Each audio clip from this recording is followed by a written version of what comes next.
2008's Tropic Thunder was a movie that I liked well enough when I initially saw it.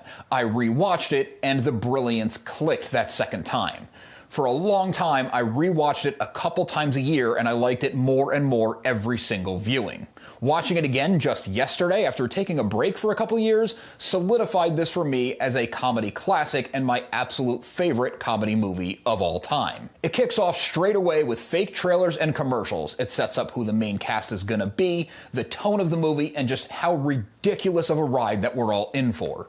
Each one of these segments is more insane than the one before it. Each one clearly mocks part of Hollywood and does not pull its punches whatsoever.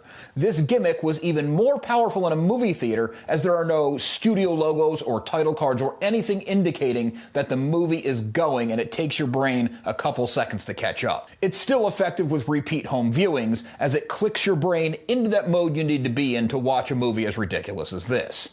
The audience knows what they're in for straight away. The 5 primary stars of these clips are the core cast of a Vietnam War epic called Tropic Thunder, based on a book from within the movie of the same name. It's clear right away that the director, Damien Cockburn, played by the always hilarious Steve Coogan, has no control over anything going on. There's cheesy action, over-the-top acting, and destructive effects that put the production a month behind schedule only a few days into the start of shooting. The head of the studio backing the project, Les Grossman, played by Tom Cruise in his funniest and wackiest role ever, berates Cockburn and pretty much everybody in the entire movie brutally and hilariously. Cockburn takes some real bad advice from the crazy real life, well, real in the movie sense, that movie. Four-Leaf Tayback, who wrote the Tropic Thunder book, played by Nick Nolte. The idea he puts forward is to shoot the movie guerrilla style, go out through the jungle, it's supposed to be Vietnam, it was shot in Hawaii, set up all sorts of track and trap cameras, and then have Coogan following behind them with a handy cam or a steady cam. This would get the cast away from the catering, parties, hotels, then cell phones, all the excess of Hollywood that is shown blatantly to be ruining everyone's mentality on the movie. It takes no time at all for things to go off the rails even further. There's a hidden drug empire, Flaming Dragon, using the jungle as their home base. They're following the cast, thinking them an actual paramilitary type organization. And Cockburn steps on an old landmine, blowing himself up as soon as they get to the supposed on-location shoot.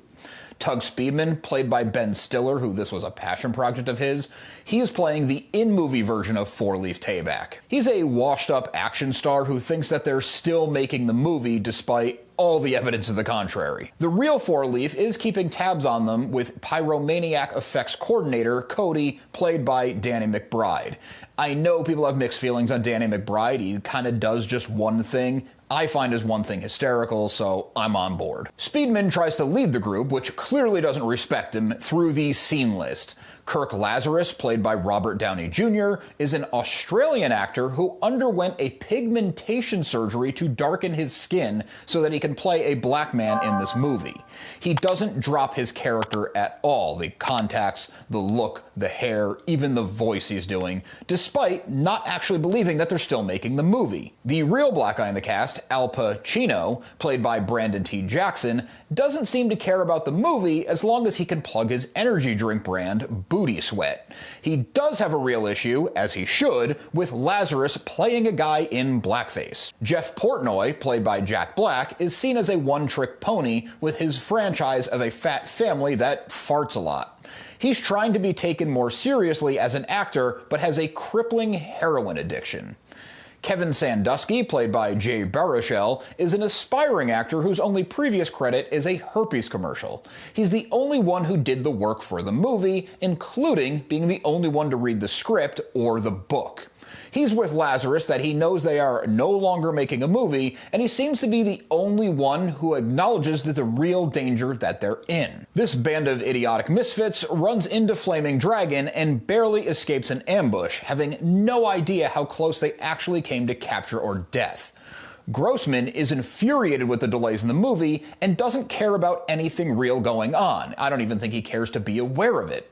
Flaming Dragon even calls him with a ransom demand once they capture Speedman. He originally thinks that they're a competitor within the Hollywood system and dresses them down savagely.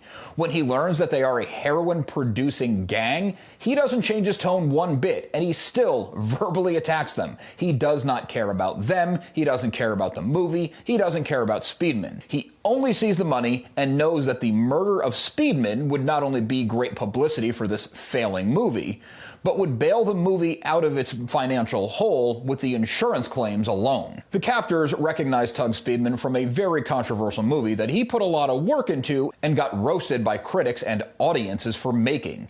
It's called Simple Jack, and it saw Speedman as a severely mentally retarded farmhand. This generates one of the best and most memorable monologues where Lazarus explains to Speedman, "Everybody knows you never go full retard." The attention goes to his head, and Speedman performs the movie on stage in a very rickety production for his captors, thinking that he's getting the recognition he deserves as an actor. He is completely broken at this point. The other four cast members devise a crazy plan based on a scene that was supposed to be for the movie to rescue Speedman.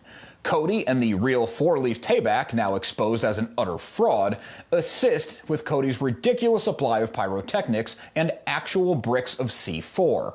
Lazarus and Speedman have a face-to-face where their crazy goes head-to-head.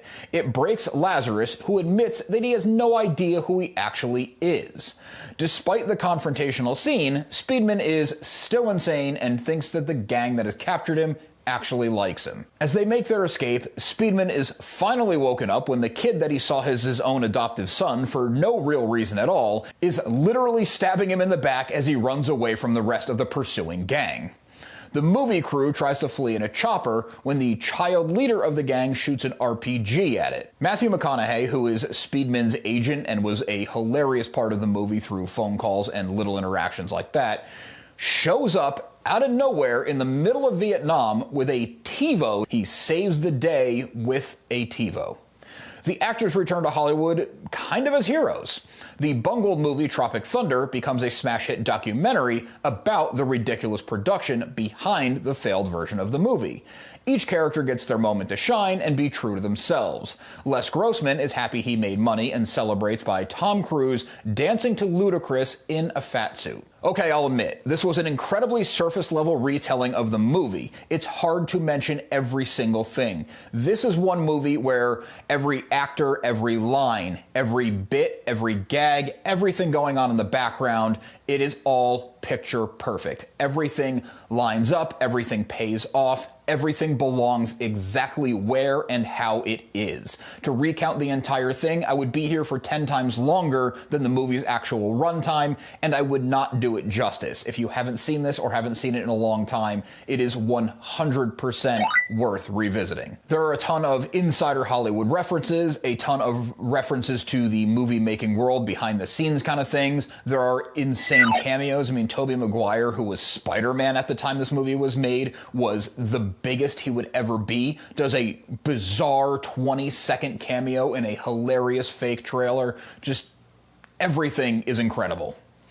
This, as I mentioned, was a passion project of Ben Stiller's. He wrote it based on his own observations of the ridiculousness of Hollywood, the lack of care, destroying things to get a shot, the arrogance of the actors, the arrogance of the studios. It's all so well written that only an insider could write. It actually feels so accurate that it's amazing that it ever got made in the first place. He shopped it around for years, I think over a decade, before he finally got it off the ground.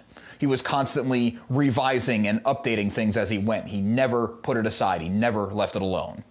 Easily the most controversial aspect of the movie is Robert Downey Jr. in blackface the entire time. This choice was clearly deliberate, and not just for the shock value comedy, but also to make some commentary on the extremes that method actors will go through in the name of a role. Robert Downey Jr. at that time was not the household name he is now. He was a young star who fell into drugs and hard times and was kind of untouchable in Hollywood for a while. Even Jon Favreau had to fight pretty hard to get him as Iron Man, and now we can't see anyone else as Iron Man, and he helped define the MCU and made it as good as it was when it was good. Now that his career is back on top, I don't know if he'd go through with it again. I tend to think not. But he had defended the choice in the past, saying that it was done as a satire. Tom Cruise, who was also in some form of movie jail after some embarrassing personal moments around the time, went way against his normal type and made one of the most extreme characters of his entire career. Les Grossman is such a hit, there were very real talks about a spin-off. And as much as I love his performance, I love every single moment we get with Les Grossman, I'm glad the spin-off did not happen. This movie is as perfect as a movie can get and should just be left alone. Doing sequels or spin-offs would only cheapen it and actually go against the very thing that Ben Stiller was trying to say with it. I should mention that it was co-written with Justin Theroux, who is also a genius comedy writer, but I know this was Ben Stiller's baby. Tropic Thunder was a commercial and critical success in 2008. It grossed almost $200 million globally, this is a comedy in 2008, with a budget of just over $90 million. Critics loved the writing, performances, and balance of action and comedy. Of course, advocacy groups, even in 2008, are unable to accept something as satire or see anything with a sense of humor. The closeted Al Pacino, Lazarus's blackface, and Speedman playing someone with a severe mental handicap were all attacked. Stiller stuck by his script and said that these things were all ways at mocking Hollywood's perception of such things, not to make fun of homosexuality, mental handicaps, or racism or racial identity directly. Robert Downey Jr. was even nominated for the Best Supporting Actor Academy Award, which is increasingly rare in a comedy. To this day, Tropic Thunder is well loved, often quoted, and people always love to point out how it could not be made today, which it couldn't. That is another lesson that we can take away from this movie. All art should be able to express itself, especially comedies that are pointing out important messages in the form of satire. To say the movie couldn't be made today is the actual problem. Pearl clutching and censorship are not progress, especially when it comes to a comedy. Check out this playlist next for more retrospective reviews, and make sure you get around to rewatching or watching Tropic Thunder.